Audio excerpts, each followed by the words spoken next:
Quand ai-je su qu'un élève ne sortirait pas vivant de ma classe? Samir est tombé de sa chaise derrière moi et a commencé à se pincer le nez, tandis que le sang giclait entre ses doigts. Toute la classe a haleté alors qu'il essayait de parler malgré le sang qui coulait sur son menton. Quelque chose dans mon déjeuner. Puis, ses yeux ont roulé et il s'est effondré sur le sol. Son corps est devenu flasque et plus de sang de son nez s'est accumulé autour de sa tête. J'ai laissé tomber le feutre et j'ai couru à ses côtés, criant à quelqu'un d'appeler à l'aide. Avant que je puisse prendre son pouls, un garçon nommé Luca Olsen a sauté de son siège au dernier rang. Il s'est frayé un chemin à travers la foule d'élèves et a crié « Attendez, ne le bougez pas, je sais ce qu'il a. Je reviens tout de suite. » Il a couru hors de la salle de classe avant que je puisse l'arrêter. J'ai appelé le bureau et leur ai dit d'envoyer immédiatement l'infirmière et d'appeler le 911. Madame Schroeder est arrivée quelques minutes plus tard avec sa mallette médicale. Elle a pris le pouls de Samir et son visage est devenu livide. Elle a annoncé que son rythme cardiaque était dangereusement lent et s'affaiblissait. Sans hésiter, elle a pointé du doigt Valérie, la capitaine de l'équipe de natation, et lui a dit de commencer les compressions thoraciques au rythme de « Staying Alive ». Valérie s'est mise en position et a commencé les compressions, tandis que le reste de la classe formait un cercle autour d'eux. Beaucoup pleuraient ou se serrèrent les coudes. Je n'arrêtais pas de regarder la porte en attendant les ambulanciers pendant que Madame Schroeder surveillait les signes vitaux de Samir. Après 2 minutes, elle a vérifié sa respiration et a secoué la tête. Elle lui a basculé la tête en arrière et lui a donné 2 insufflations. Sa poitrine est montée et descendue, mais il était resté insensible. Valérie a repris les compressions, la sueur dégoulinant de son visage à cause de l'effort. La classe regardait impuissante les lèvres de leurs camarades devenir bleues et sa peau prendre une teinte grisâtre. Madame Schroeder a sorti une lampe de poche et a soulevé les paupières de Samir une par une. La pupille gauche s'est contractée normalement, mais la droite est restée fixe et dilatée. Elle a levé les yeux avec un mélange de soulagement et d'inquiétude, disant qu'il était vivant, mais à peine. Elle a fait signe aux élèves de lui surélever les jambes pour maintenir le flux sanguin vers son cerveau. La preuve. 10 minutes angoissantes se sont écoulées avant que Lucas ne fasse irruption par la porte. Il haletait et avait des taches de saleté sur ses vêtements à force de fouiller dans les poubelles.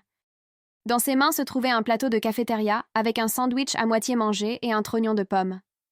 Tout le monde s'est tourné pour regarder tandis qu'il le déposait sur un bureau voisin. J'ai trouvé son déjeuner. Regardez le sandwich. Nous nous sommes rassemblés pendant que 2 étudiants continuaient la RCR sur Samir. Il manquait 2 bouchées au sandwich, et entre le pain et la dinde se trouvait une couche de quelque chose de noir. Pas de la moisissure ou de la pourriture, mais une substance délibérément étalée qui ressemblait à du goudron. Elle avait un éclat chimique et s'était partiellement imprégnée dans le pain. Lucas a soigneusement séparé le sandwich, révélant davantage la pâte noire. Quelque chose avait été mélangé à la mayonnaise, créant des traînées grises. L'odeur était légèrement chimique, faisant reculer plusieurs élèves. Madame Schroeder l'a saisi et nous a immédiatement dit à tous de ne pas le toucher avant d'appeler le centre antipoison. Finalement, les ambulanciers sont arrivés pendant qu'elle décrivait la substance. Ils ont pris le relais de la RCR et ont commencé à lui administrer une intraveineuse, tandis que l'un d'eux mettait le sandwich sous sac scellé comme preuve. Je les ai entendus communiquer par radio au sujet d'un possible cas d'empoisonnement et mentionner la préparation de procédures de décontamination. Toute la classe a regardé tandis qu'ils emmenaient Samir sur une civière. L'enquête la police est arrivée peu après et a bouclé le bureau de Samir. Ils ont interrogé les élèves qui s'étaient assis près de lui et ont emporté le reste du plateau repas comme preuve. Lucas a expliqué qu'il l'avait trouvé dans la poubelle de la cafétéria après s'être souvenu que Samir l'avait jeté après seulement quelques bouchées. Pendant que les agents nous interrogeaient, j'ai remarqué qu'ils prêtaient une attention particulière à qui avait eu accès au déjeuner de Samir. Ils ont demandé des informations sur ses amis, ses ennemis et sa routine quotidienne. La cafétéria serait fermée en attendant l'enquête et toutes les zones de service alimentaire seraient fouillées. Ce n'était pas une intoxication alimentaire ou une réaction allergique.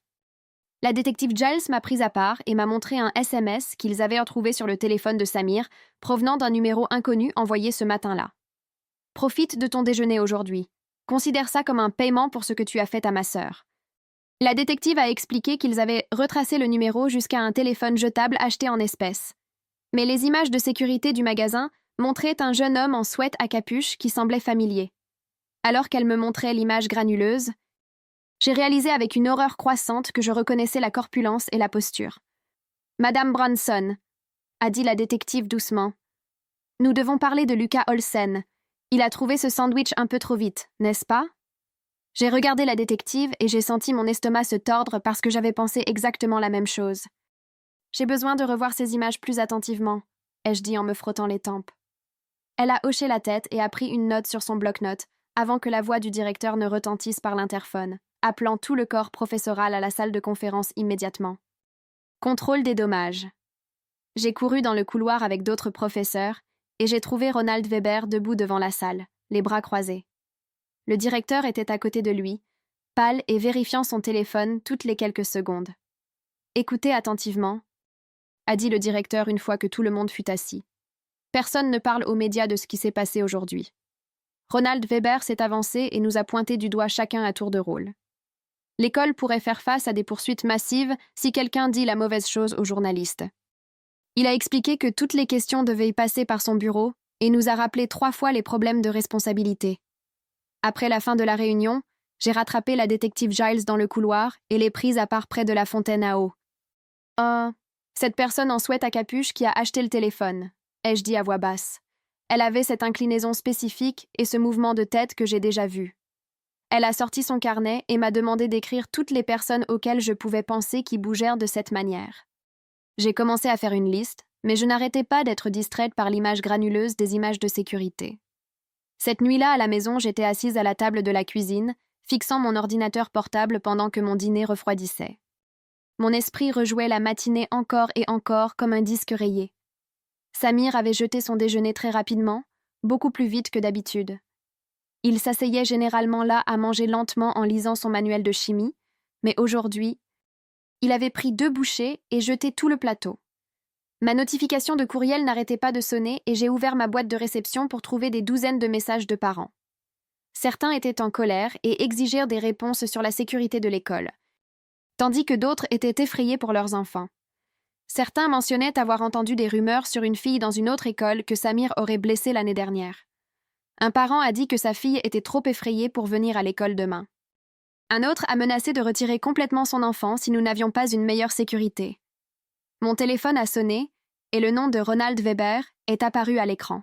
« Tu dois rédiger une déclaration pour les avocats du district d'ici demain matin, » a-t-il dit sans même saluer. Il m'a rappelé de m'en tenir uniquement aux faits et d'éviter toute spéculation sur qui pourrait être responsable. « Seulement les faits, » a-t-il répété. « Rien sur les suspects ou les théories. » Il l'a dit 3 fois de plus avant de raccrocher. J'ai passé des heures à écrire et à effacer des phrases, essayant de décrire ce qui s'était passé sans en dire trop. La suspicion grandit. Le lendemain matin, je suis arrivée tôt à l'école et j'ai vu des avis orange du service de santé collés sur toutes les portes de la cafétéria. Pia Melendez était là, en train de se disputer avec 2 inspecteurs en blouse blanche qui n'arrêtèrent pas de secouer la tête. « Mon personnel de cuisine n'a rien à voir avec ça », répétait-elle en agitant les mains. Les inspecteurs écrivaient simplement des choses sur leurs bloc-notes et prenèrent des photos de tout. Je suis passée devant eux vers ma salle de classe et je me suis arrêtée sur le seuil lorsque j'ai vu le ruban de police jaune autour du bureau de Samir. Les concierges n'avaient pas encore été autorisés à nettoyer, et je pouvais encore sentir cette faible odeur métallique de sang.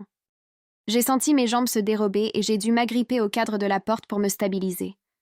Le souvenir de lui s'effondrant m'a frappé d'un coup et je me suis affalée sur ma chaise. Tout avait l'air pareil, mais se sentait complètement différent. Les bureaux étaient toujours disposés en rangée et mon tableau noir avait encore la leçon d'hier à moitié écrite, mais ce bureau vide avec le ruban rendait toute la pièce anormale. Pia m'a trouvé là 1 heure plus tard et a frappé doucement au cadre de la porte. « On peut parler ?» a-t-elle demandé et elle est entrée sans attendre de réponse. Elle m'a expliqué qu'une fois que les élèves prenaient leur plateau repas et quittèrent la ligne de service, personne ne les surveillait. Ils pourraient aller n'importe où dans le bâtiment, a-t-elle dit en faisant les 100 pas. Quelqu'un aurait pu facilement échanger ce sandwich entre la cafétéria et ta salle de classe. Elle m'a montré le plan du bâtiment sur son téléphone et a pointé tous les angles morts, le couloir près du gymnase, l'escalier près de la bibliothèque, même le renfoncement près des fontaines à eau. N'importe lequel de ces endroits ferait l'affaire pour quelqu'un qui voudrait échanger de la nourriture sans être vu. À l'heure du déjeuner, la rumeur s'était répandue dans toute l'école que Lucas avait de nouveau été interrogé par la police. J'ai vu des élèves s'écarter quand il marchait dans le couloir et j'ai entendu des chuchotements le suivre partout. Il savait exactement où chercher, a dit une fille à son amie près des casiers. Personne ne trouve de preuves aussi vite à moins de les avoir mises là, a murmuré un autre élève. Lucas gardait la tête baissée et marchait plus vite, les épaules rentrées jusqu'aux oreilles. Certains enfants faisaient même demi-tour et passaient par l'autre côté quand ils le voyaient arriver. Les rumeurs se propageaient plus vite que la vérité, et je pouvais le voir s'effondrer sous le poids de la suspicion de tout le monde. Même les professeurs le regardèrent différemment maintenant, leurs yeux le suivant avec doute. Indice dans le sweat à capuche. La détective Giles m'a trouvé après l'école et a sorti son téléphone pour me montrer une autre photo de la caméra de sécurité du magasin. Celle-ci était plus claire et prise de l'extérieur alors que la personne partait. Elle a pointé du doigt le sweat à capuche bleu marine et a demandé si je le reconnaissais. Mon estomac s'est noué quand j'ai vu notre mascotte scolaire imprimée dans le dos. La moitié des garçons de notre école avaient exactement le même sweat du magasin de l'école. La détective a regardé mon visage et a hoché la tête comme si elle savait déjà ce que je pensais. Elle a rangé son téléphone et a dit qu'elle vérifierait les registres d'achat auprès du magasin de l'école. Les élèves continuèrent de m'approcher dans le couloir entre les cours, me demandant si Samir allait s'en sortir. Je ne pouvais que secouer la tête et leur dire que je ne savais rien. L'administration avait envoyé un courriel ce matin-là, indiquant à tout le personnel de ne partager aucune mise à jour médicale sur Samir, même si nous en obtenions d'une manière ou d'une autre. Les parents appelaient l'école sans arrêt, et Ronald avait sa secrétaire qui filtrait tout. Pendant le déjeuner, un élève nommé Adriel m'a montré son téléphone avec une capture d'écran d'un chat de groupe. Les messages datèrent du semestre dernier et parlèrent de Samir, payant quelqu'un pour qu'il garde le silence sur quelque chose.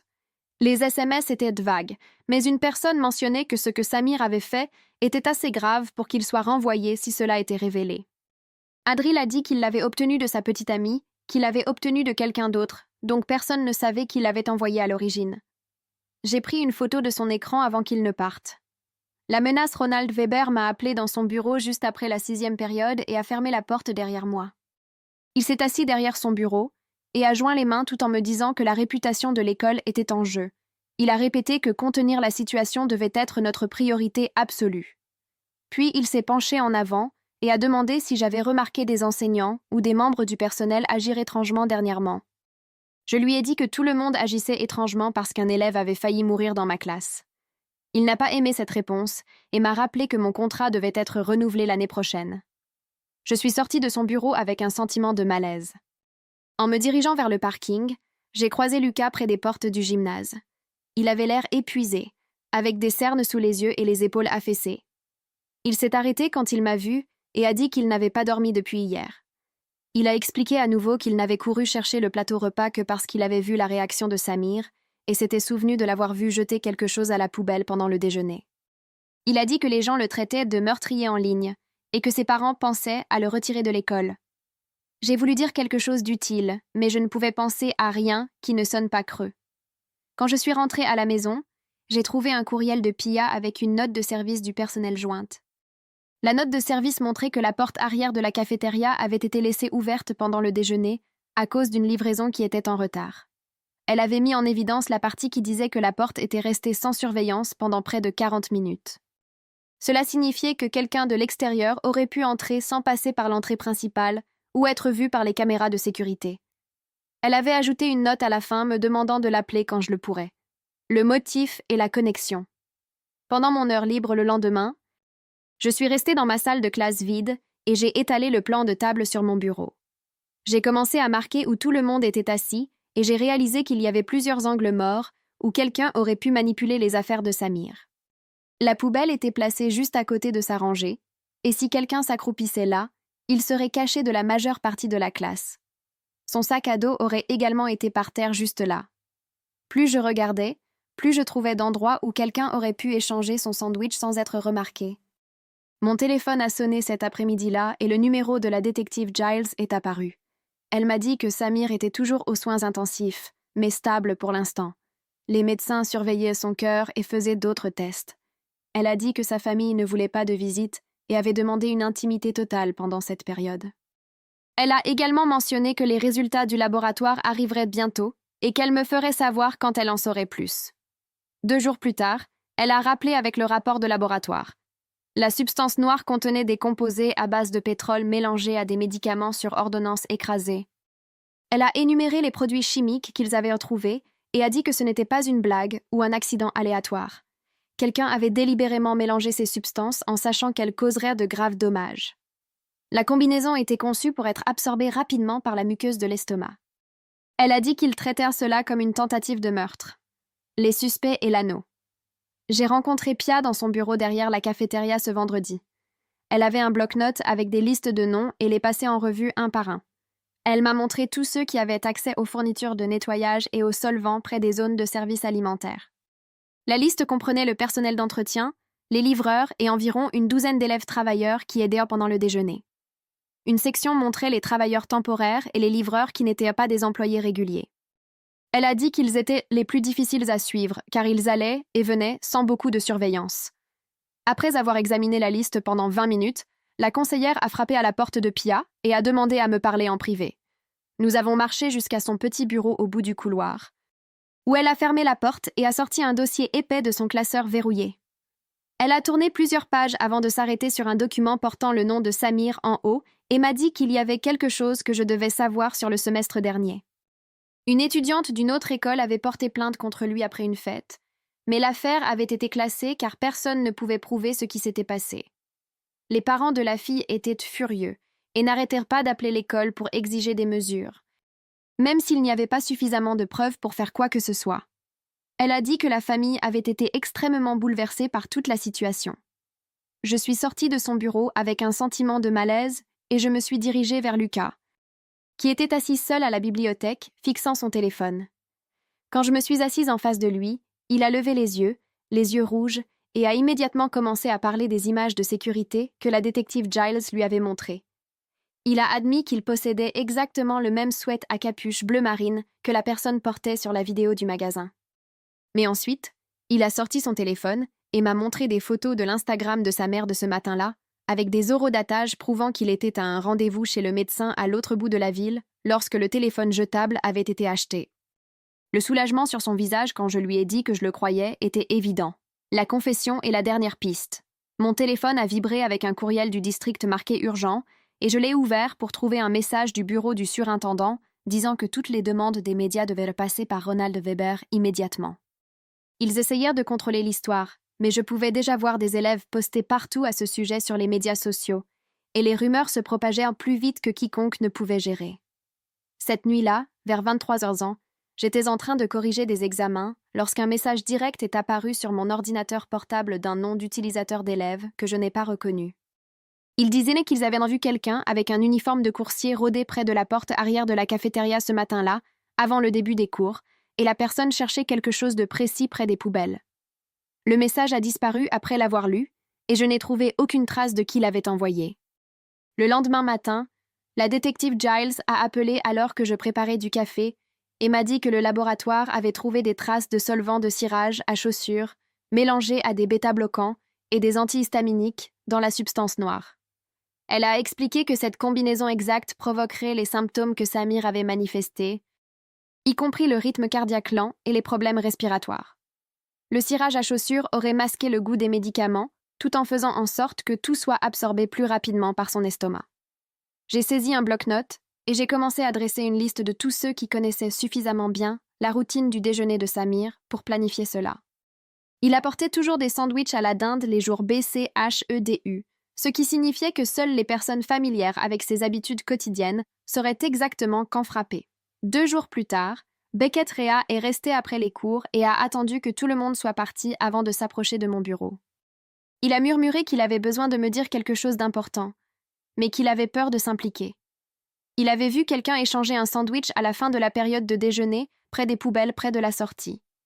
La personne était vêtue de vêtements sombres et se déplaçait rapidement, mais Beckett a remarqué qu'elle sortait quelque chose d'un sac et l'échangeait contre un autre sandwich sur un plateau.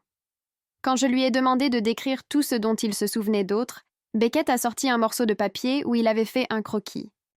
La personne portait une bague de championnat universitaire distinctive à sa main droite, avec un logo qui m'était familier, mais je ne pouvais pas me souvenir où je l'avais vu auparavant. J'ai apporté le croquis à Pia, qui avait passé toute la matinée à passer en revue les registres de livraison, et m'a montré quelque chose d'étrange dans les registres.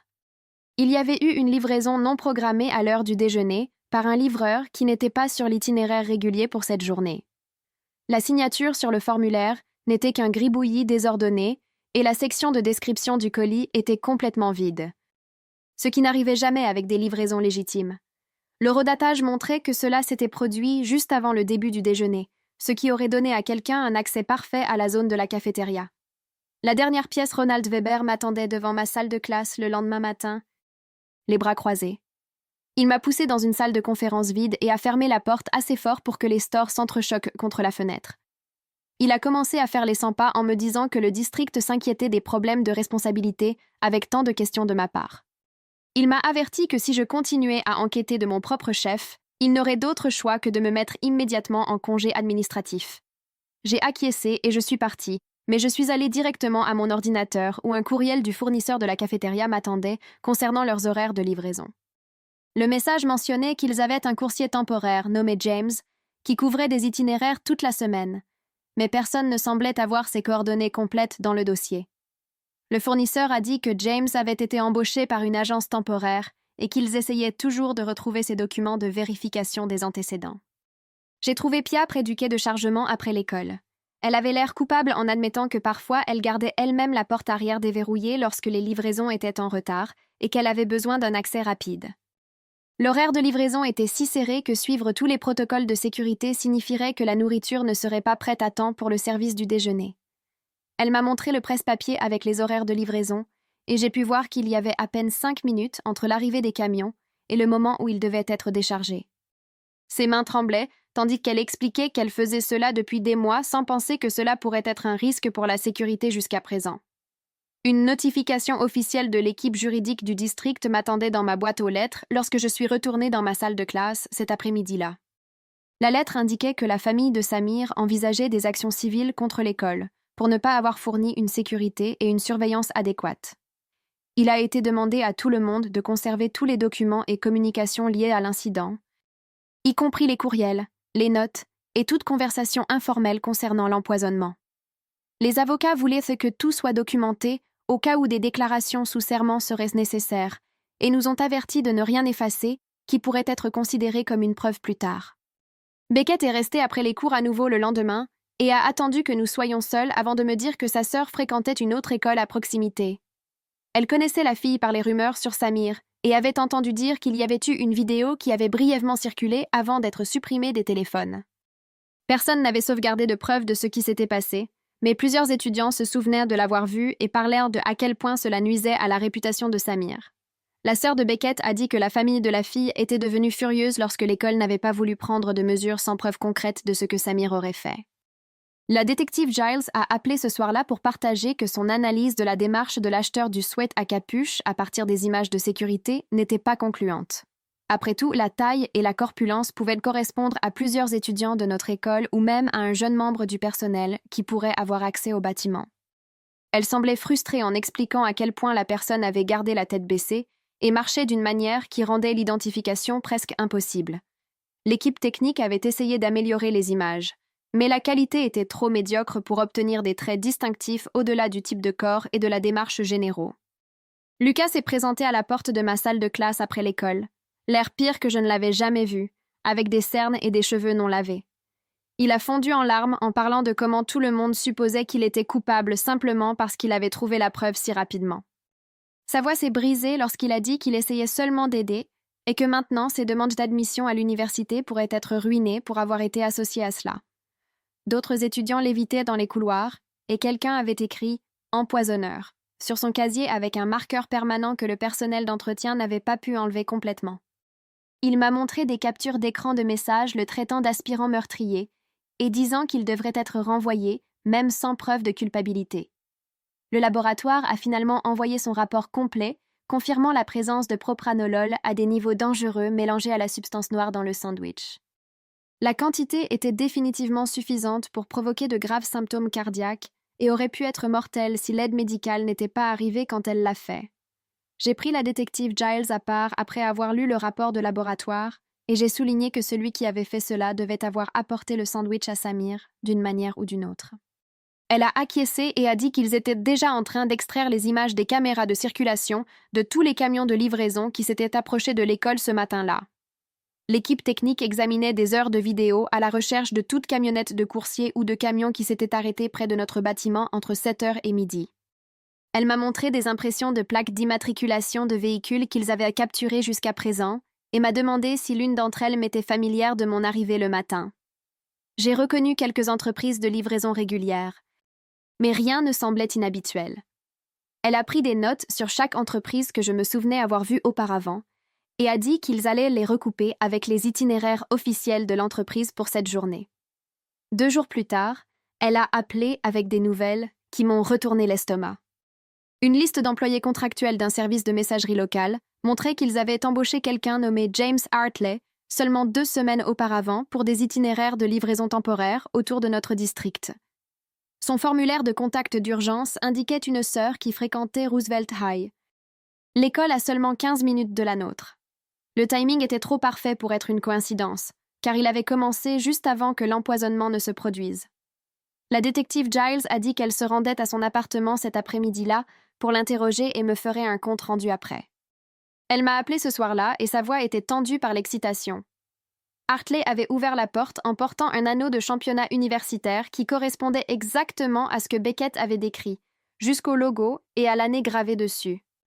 Lorsqu'elle l'a interrogé sur ses livraisons à notre école, il a affirmé qu'il livrait uniquement au quai de chargement et n'entrait jamais dans le bâtiment. Il a dit qu'il laissait les colis à celui qui travaillait au quai ce jour-là et obtenait des signatures sur son pad électronique avant de partir. Elle l'a pressé sur la matinée de l'empoisonnement, et il a maintenu son histoire de rester dehors tout le temps. Mais elle a remarqué qu'il touchait l'anneau nerveusement chaque fois qu'elle mentionnait le nom de Samir ou posait des questions sur l'accès à la cafétéria. Le lendemain matin a apporté plus de preuves lorsque l'équipe technique a terminé d'analyser les données de la tour téléphonique du téléphone jetable.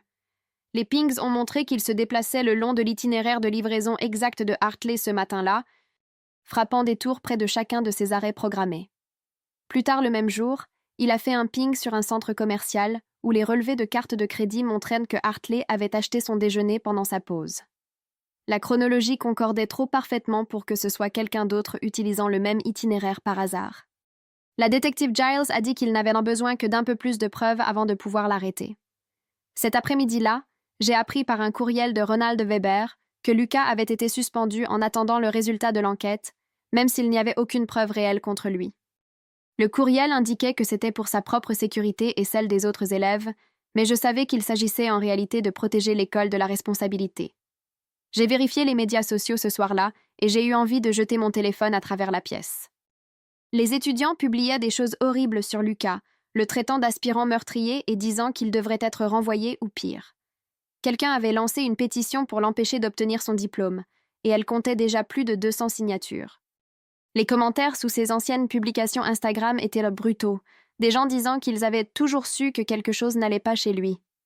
Sa mère avait posté pour demander aux gens d'arrêter de harceler son fils, et quelqu'un avait répondu en publiant l'adresse de son travail. J'ai fait des captures d'écran de tout pour les envoyer à la détective Giles comme preuve de l'impact que cela avait sur un enfant innocent. Beckett est venu dans ma salle de classe avant l'école le lendemain, pâle et tremblant. Il avait donné sa déclaration formelle à la police la nuit précédente, décrivant l'anneau et l'uniforme de coursier en détail pour le dossier officiel. La détective avait tout enregistré et lui avait fait signer plusieurs formulaires confirmant que son témoignage était véridique. Il m'a dit que la conseillère scolaire l'avait placé dans une sorte de plan de sécurité parce qu'il craignait que quelqu'un ne s'en prenne à lui pour avoir parlé. Son emploi du temps avait été modifié afin qu'il puisse sortir par différentes sorties et éviter les couloirs principaux entre les cours. Ses parents envisagèrent de le retirer pour le reste de l'année si les choses empiraient. Cet après-midi-là, Pia m'a trouvé dans la salle des professeurs et a mentionné quelque chose qui a tout mis en place. Elle s'est souvenue qu'un livreur correspondant à la description de Hartley lui avait demandé son chemin vers l'entrée de service 2 jours avant que Samir ne soit empoisonné. Elle n'y avait pas pensé à l'époque, car les nouveaux chauffeurs se confondèrent souvent avec la disposition de notre bâtiment, mais elle a maintenant réalisé qu'il était en train de reconnaître les entrées et d'apprendre où il pouvait entrer sans être remarqué. Elle avait déjà appelé la détective Giles pour ajouter cela à sa déclaration. L'arrestation a eu lieu ce soir-là lorsque la police a fouillé la voiture de Hartley avec un mandat. Ils ont trouvé une boîte de cirage à chaussures dans son coffre, ainsi qu'un flacon de propranolol sur ordonnance dont le nom de quelqu'un d'autre avait été effacé de l'étiquette. L'équipe technique a extrait des données du téléphone jetable qu'ils avaient récupéré, et les SMS correspondaient mot pour mot à la menace que Samir avait reçue ce matin-là. Il y avait aussi d'autres SMS, des rancunes de colère concernant sa sœur et la façon dont l'école lui avait fait défaut. La détective Giles a appelé pour me dire qu'ils avaient suffisamment d'éléments pour des accusations de tentative de meurtre. Le lendemain matin, j'ai fait irruption dans le bureau de Ronald Weber sans frapper, et je lui ai dit que la suspension de Lucas devait être levée immédiatement. Je lui ai montré le rapport d'arrestation et j'ai dit que s'il ne blanchissait pas le nom de Lucas sur le champ, j'irais moi-même au conseil scolaire et leur dirais comment il avait suspendu un étudiant innocent pour couvrir les arrières de l'école.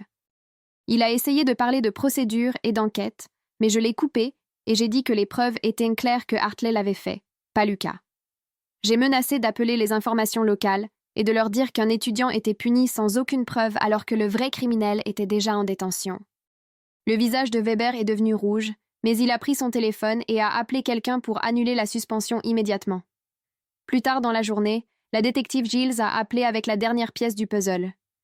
Hartley avait avoué lors de l'interrogatoire que sa sœur était la fille qui avait déposé la plainte contre Samir l'année dernière à Roosevelt High. Lorsque l'école n'a rien fait parce qu'il n'y avait pas suffisamment de preuves, il a décidé de prendre les choses en main pour faire comprendre à Samir ce qu'était la vraie peur. Il planifiait cela depuis des semaines, a obtenu le travail dans l'entreprise de messagerie spécifiquement pour accéder à notre école et a étudié la routine de Samir jusqu'à ce qu'il sache exactement quand et où faire l'échange. L'hôpital a appelé le lendemain matin avec une mise à jour qui m'a soulagée. Samir était enfin sorti du ventilateur, mais le médecin a dit qu'il aurait besoin de semaines de surveillance cardiaque et pourrait avoir des effets cognitifs dus au manque d'oxygène pendant ces minutes critiques. Sa mère a envoyé un autre courriel disant que son rétablissement serait long et compliqué avec de la physiothérapie et des scanners cérébraux réguliers pour vérifier les dommages. J'ai passé mon heure de déjeuner à chercher Lucas et je l'ai trouvé assis seul dans le coin de la bibliothèque où personne d'autre n'allait. Son sac à dos avait de nouveaux graffitis et quelqu'un avait griffé quelque chose de méchant sur son casier ce matin-là. Je me suis assise en face de lui et je me suis excusée d'avoir douté de lui, même si je ne l'avais jamais dit à haute voix. Il a levé les yeux de son livre et a dit qu'il savait que les gens se demanderaient toujours s'il était impliqué d'une manière ou d'une autre. Peu importe ce que les preuves montraient. Ses lettres d'acceptation universitaire étaient sur la table, et j'ai remarqué qu'il avait déjà barré 3 écoles. Weber m'a appelé à son bureau cet après-midi-là et m'a dit qu'il lèverait la suspension de Lucas, mais ne ferait aucune déclaration publique pour blanchir son nom. Il n'arrêtait pas de taper avec son stylo sur son bureau en expliquant que l'accusé formellement puis se rétracter pourrait exposer l'école à des poursuites pour diffamation. Les documents indiqueraient simplement que la suspension était annulée en raison de nouvelles informations dans l'enquête. Pas d'excuses, pas de reconnaissance de l'erreur, juste un langage bureaucratique qui protégeait la responsabilité de l'école.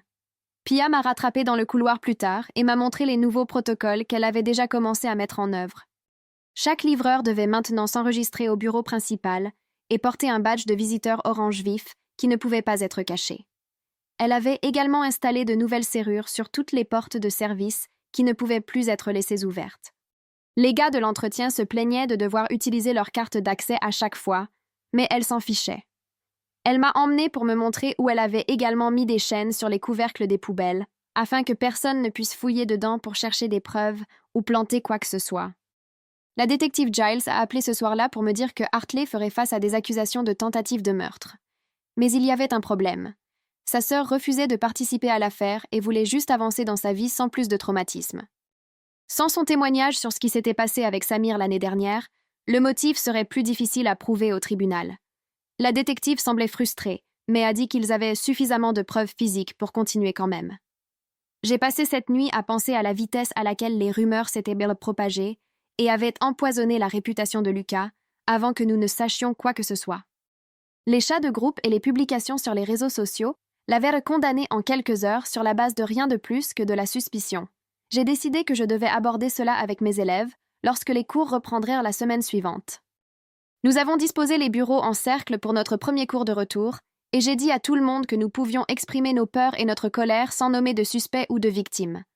Beaucoup d'étudiants luttaient pour se sentir en sécurité dans un endroit qu'ils avaient toujours cru sûr. Certains ont pleuré en parlant d'avoir vu Samir faillir mourir sur le sol de notre salle de classe. D'autres ont admis qu'ils ne faisaient plus confiance à la nourriture de la cafétéria et apportèrent des déjeuners scellés de chez eux. Certains ont mentionné que leurs parents voulaient les transférer dans des écoles privées.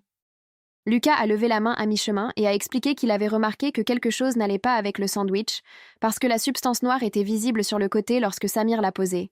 Il s'est souvenu avoir vu Samir le jeter inhabituellement vite, et c'est ce qui l'a fait courir vérifier la poubelle.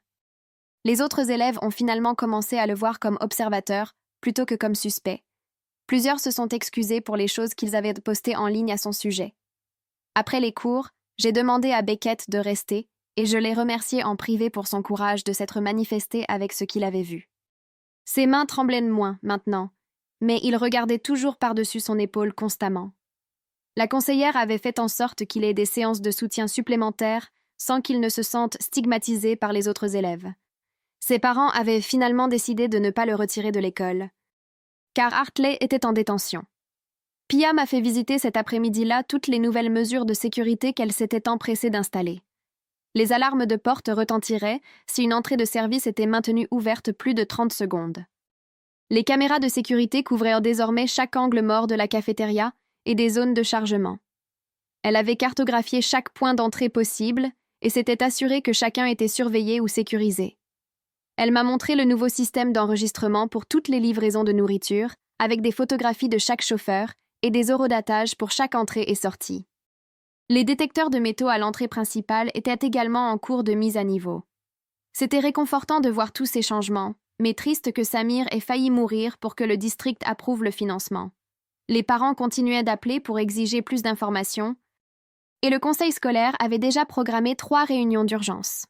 Tout le monde voulait blâmer quelqu'un au-delà de Hartley, comme le système lui-même avait manqué à son devoir de protéger les étudiants. La vérité était qu'ils avaient raison. Mais personne ne voulait admettre combien de signaux d'alarme nous avions manqué.